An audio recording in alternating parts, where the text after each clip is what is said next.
ವಿಷ್ಟು ಅಂತ ಇವತ್ತು ಕಲಿತಾ ಇದ್ದೀವಿ. ವಿಷ್ಟು ಅಂತ ಇಚ್ಛಿಸುತ್ತೇನೆ ಬಯಸುತ್ತೇನೆ ಅಂತ, ಇಚ್ಛಿಸುತ್ತೇನೆ ಬಯಸುತ್ತೇನೆ ಅನ್ನೋ ಒಂದು ಕನ್ನಡವನ್ನು ಅರ್ಥವನ್ನು ಕೊಡುತ್ತೆ ವಿಷ್ಟು ಅಂತ.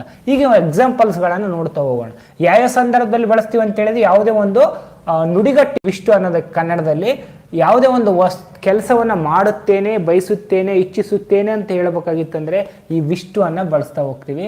ಉದಾಹರಣೆಗೆ I wish to learn new language, I wish to learn new language ಅಂತಂದರೆ I wish to learn new language ಅಂತಂದ್ರೆ ನಾನು ಹೊಸ ಭಾಷೆಯನ್ನು ಕಲಿಯಲು ಇಚ್ಛಿಸುತ್ತೇನೆ ಅಂತ. ವಿಶ್ ಅಂದ್ರೇನು? ಇಚ್ಛಿಸುತ್ತೇನೆ ಅಂತೇಳಿ ಅರ್ಥವನ್ನು ಕೊಡುತ್ತೆ, ಇಚ್ಛಿಸುತ್ತೇನೆ. ಓಕೆ, ನೆಕ್ಸ್ಟ್ ಏನಪ್ಪ ಅಂತಂದರೆ ಶಿ ವಿಶಸ್, ಈ ಶಿ ಇಟ್ಟಿರೋದ್ರಿಂದ ಎಸ್ ಪ್ರತ್ಯಯ ಬಂದಾಗ ಎಸ್ ಏನು ಮಾಡ್ತೀವಿ, ಎಸ್ ಆ್ಯಡ್ ಮಾಡ್ತೀವಿ. ಅದಕ್ಕೆ ಎಸ್ ಎಚ್ ಇರೋದ್ರಿಂದ ಇ ಎಸ್ ಆ್ಯಡ್ ಮಾಡ್ತೀವಿ. She wishes to travel to Japan, ಅವಳು ಜಪಾನಿಗೆ ಪ್ರಯಾಣ ಮಾಡಲು ಇಚ್ಛಿಸುತ್ತಾಳೆ ಅಂತೇಳಿ ಅರ್ಥವನ್ನು ಕೊಡುತ್ತೆ. ಈ wishes to perceive higher education, ಅವನು ಉನ್ನತ ಶಿಕ್ಷಣವನ್ನು ಬಯಸಲು ಇಚ್ಛಿಸುತ್ತಾನೆ ಅಂತೇಳಿ, ಬಯಸುತ್ತಾನೆ ಇಚ್ಛಿಸುತ್ತಾನೆ ಅಂತೇಳಿ ಅರ್ಥ. We wish to explore a new opportunity, ನಾವು ಹೊಸ ಅವಕಾಶಗಳನ್ನು ಅನ್ವೇಷಿಸುತ್ತೇವೆ ಅಂತೇಳಿ ಅರ್ಥ. ಹೊಸ ಅವಕಾಶಗಳನ್ನು ನಾವು ಅನ್ವೇಷಿಸುತ್ತೇವೆ, ಆಶಿಸುತ್ತೇವೆ. ಹೊಸ ಅವಕಾಶಗಳನ್ನು ನಾವೇನು ಮಾಡ್ತೀವಿ, ಹೊಸ ಅವಕಾಶಗಳನ್ನು. He wish to perceive higher education, ಅವನು ಹೊಸ ಶಿಕ್ಷಣವನ್ನು ಅಥವಾ ಉನ್ನತ ಶಿಕ್ಷಣವನ್ನು ಈ wishes to perceive higher education, ಉನ್ನತ ಶಿಕ್ಷಣವನ್ನು ಮುಂದುವರಿಸಲು ಇಚ್ಛಿಸುತ್ತಾನೆ ಅಂತೇಳಿ ಅರ್ಥವನ್ನು ಕೊಡುತ್ತೆ. They wish to start a business, ಅವರು ವ್ಯಾಪಾರ ಮಾಡಲು ಇಚ್ಛಿಸುತ್ತಾರೆ, ಅವರು ವ್ಯಾಪಾರ ಶುರು ಮಾಡಲು ಇಚ್ಛಿಸುತ್ತಾರೆ. ದೇ ವಿಶ್ ಅಂದ್ರೇನು? ಇಚ್ಛಿಸುವುದು. They wish to start a new business ಅಥವಾ ಆ ಬಿಸ್ನೆಸ್, ಅವರು ವ್ಯಾಪಾರ ಶುರು ಮಾಡಲು ಇಚ್ಛಿಸುತ್ತಾರೆ ಅಂತೇಳಿ ಅರ್ಥ. She wishes to improve our skills, ಅವಳು ತನ್ನ ಕೌಶಲ್ಯಗಳನ್ನು ಸುಧಾರಿಸಿಕೊಳ್ಳಲು ಇಚ್ಛಿಸುತ್ತಾಳೆ. ಈ ಶೀಟ್ ಬಂದಾಗ ವರ್ಬಿಗೆ ನಾವೇನು ಮಾಡ್ತೀವಿ, ಎಸ್ ಎಚ್ ಅನ್ನು ಆ್ಯಡ್ ಮಾಡ್ತಾ ಹೋಗ್ತೀವಿ. ಓಕೆ, ಈ ಎಸ್ ಅನ್ನು ಆ್ಯಡ್ ಮಾಡ್ತಾ ಹೋಗ್ತೀವಿ. Okay, we wish to visit historical sites, ನಾವು ಐತಿಹಾಸಿಕ ಸ್ಥಳಗಳನ್ನು ಭೇಟಿ ಮಾಡಲು ಇಚ್ಛಿಸುತ್ತೇವೆ. ವಿಶ್ ಅಂತ ಅರ್ಥ. She wishes to become a doctor, ಅವಳು ಡಾಕ್ಟರ್ ಆಗಲು ಇಚ್ಛಿಸುತ್ತಾಳೆ, ವಿಶ್ ಮಾಡ್ತಾಳೆ ಅಂತೇಳಿ ಅರ್ಥ. They wish to adapt a healthy lifestyle, ಅವರ ಆರೋಗ್ಯಕರವಾದ ಜೀವನ ಶೈಲಿಯನ್ನು ಇಚ್ಛಿಸುತ್ತಾರೆ ಅಂತೇಳಿ ಅರ್ಥ. She wishes to attend the conference, ಅವಳು ಸಮ್ಮೇಳನವನ್ನು ಹಾಜರಿಯಾಗಲು ಇಚ್ಛಿಸುತ್ತಾಳೆ ಅಂತೇಳಿ ಅರ್ಥವನ್ನು ಕೊಡುತ್ತೆ. Wishes to she wishes to ಅಂತ. ಯಾಕಂದರೆ ಈ ಶೀಟ್ ಇರೋದ್ರಿಂದ ಸಿಂಪಲ್ ಪ್ರೆಸೆಂಟ್ ಟೆನ್ಸ್ ರೂಪದಲ್ಲಿ ನಾವು ಬಳಸ್ತೀವಿ, ಅದಕ್ಕೆ ನಾವೇನು ಮಾಡ್ತೀವಿ, ವಿಶಸ್ ಅಂತ ಬಳಸ್ತೀವಿ. Okay okay. They wish to buy a new house, they wish to buy a new house, ಅವರು ಹೊಸ ಮನೆಯನ್ನು ಖರೀದಿಸಲು ಇಚ್ಛಿಸುತ್ತಾನೆ. ಅವರು ಅಂತಿರೋದ್ರಿಂದ ಇಚ್ಛಿಸುತ್ತಾರೆ ಅಂತ ಆಗ್ಬೇಕು. ಇಚ್ಛಿಸುತ್ತಾರೆ, ಅವರು ಹೊಸ ಮನೆಯನ್ನು ಖರೀದಿಸಲು ಇಚ್ಛಿಸುತ್ತಾನೆ ಅಂತೇಳಿ ಅರ್ಥ ಆಗುತ್ತೆ. She wishes to participate in a event, ಅವಳು ಕಾರ್ಯಕ್ರಮದಲ್ಲಿ ಭಾಗವಹಿಸಲು ಆಶಿಸುತ್ತಾಳೆ, ಇಷ್ಟಪಡುತ್ತಾಳೆ ಅನ್ನೋ ಅರ್ಥವನ್ನು ಕೊಡುತ್ತಾ ಹೋಗುತ್ತೆ. Okay, next she wishes to participate in a event. They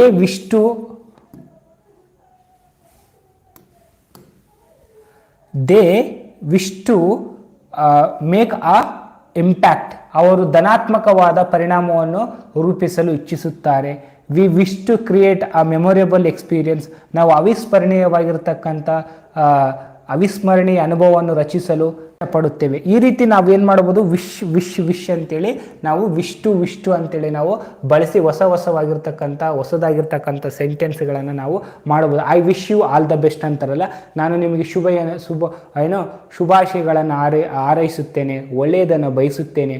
I wish you happy married life, I wish you happy birthday, I wish you happy birthday ಅಂತಂತೀವಲ್ಲ, ಇದೇ ರೀತಿಯ ಸೆಂಟೆನ್ಸ್ ಅದು. Wish you all the best, ನಿಮ್ಗೆ ಒಳ್ಳೇದಾಗಲಿ ಎಂದು ಬಯಸುತ್ತೇನೆ. I wish you all the best. ಈ ರೀತಿ ಸೆಂಟೆನ್ಸ್ಗಳನ್ನು ಏನು ಮಾಡ್ತೀವಿ ನಾವು, ವಿಶ್ ಟು ಅನ್ನು ಬಳಸಿ ನಾವು ಹೇಳ್ತಾ ಹೋಗ್ತೀವಿ. ಏನೇನು ಮಾಡ್ತೀವಿ, ವಿಶ್ ಟು ಅನ್ನೋದನ್ನು ಬಳಸ್ತಾ ಹೋಗ್ತೀವಿ, ವಿಶ್ ಟು ಅಂತ. ಹಾಗಾಗಿ ನೀವು ಕೂಡ ಈ ವಿಶ್ ಟು ಅನ್ನು okay I wish you all the best. ಈ ರೀತಿ ನಾವು ಮಾಡ್ತಾ ಹೋಗ್ತೀವಿ. ನೀವು ಯಾರಾದರೂ ಎಕ್ಸಾಂಪಲ್ ಮಾಡಿದರೆ ನಾನು ನೋಡ್ತೀನಿ.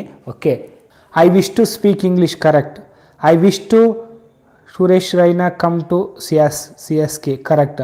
I wish to win the cricket match, correct. Okay, they wish to play cricket.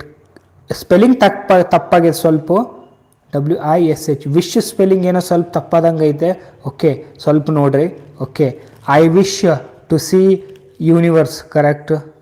ಇದನ್ನು ನೆಗೆಟಿವ್ ಕೂಡ ಮಾಡ್ಬೋದು. ಐ ವಿಶ್ ಅನ್ನೋದೇನೈತಲ್ಲ ಇದನ್ನು ನೆಗೆಟಿವ್ ಕೂಡ ಮಾಡ್ಬೋದು, ನೆಗೆಟಿವ್ ಕೂಡ ಮಾಡ್ತಾ ಹೋಗ್ಬೋದು. ನೀವು ನೆಗೆಟಿವನ್ನು ಯಾವ ರೀತಿ ಮಾಡ್ಬೋದು ಅಂತಂದರೆ do not touch, does not touch ನಾವು ನೆಗೆಟಿವನ್ನು ಮಾಡ್ಬೋದು. I wish, I does not wish to go, I does not wish to, I does not sorry I do not.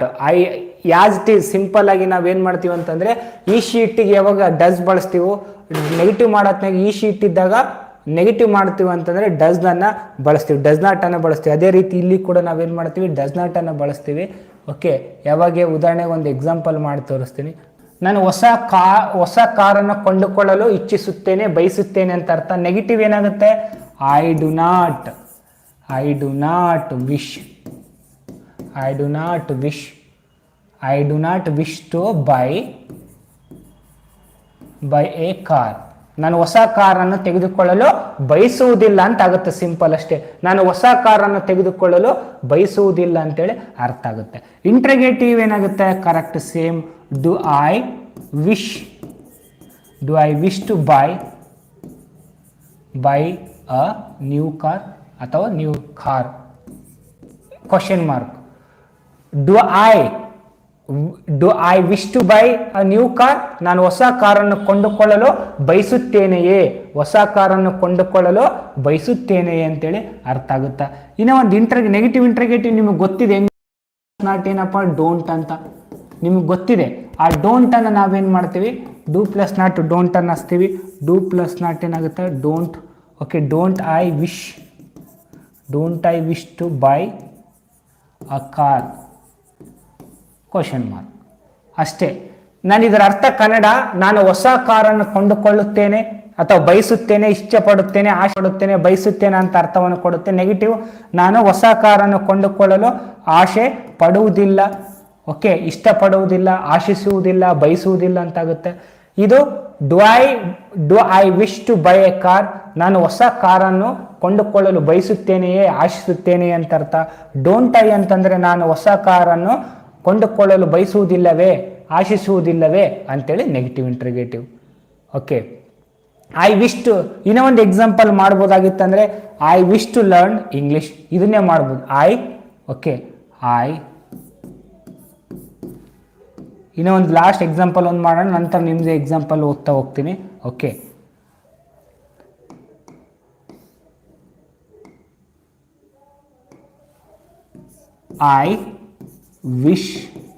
I wish to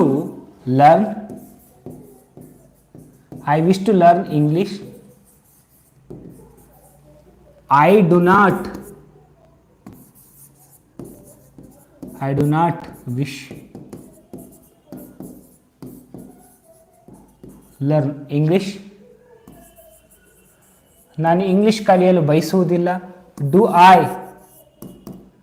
wish to learn English. ನಾನು English ಕಲಿಯಲು ಬಯಸುವುದಿಲ್ಲವೇ ಅಂತ. ಬಯಸುತ್ತೇನೆಯೇ interrogative. Don't I wish to learn English. ನಾನು English ಭಾಷೆಯನ್ನು ಕಲಿಯಲು ಇಷ್ಟಪಡುವುದಿಲ್ಲವೇ ಅಥವಾ ಆಶಿಸುವುದಿಲ್ಲವೇ, ಬಯಸುವುದಿಲ್ಲವೇ ಅಂತ ಆಗುತ್ತಾ. ನೀವು ಕೂಡ ಎಕ್ಸಾಂಪಲ್ ಮಾಡಿದ್ರೆ ಅಂತ ಅಂದ್ಕೊಳ್ತೀನಿ. Okay,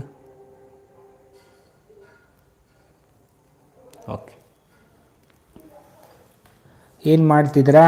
okay, Jyoti Nayak, I wishes to, okay, she wishes to help poor people, correct. They wish to play cricket. I do not wish to RCB win IPL. ಓಯ್, RCB, I do not wish to RCB win IPL. Okay, I wish learned English ಅಲ್ಲ, I wish learn English. Okay, RCB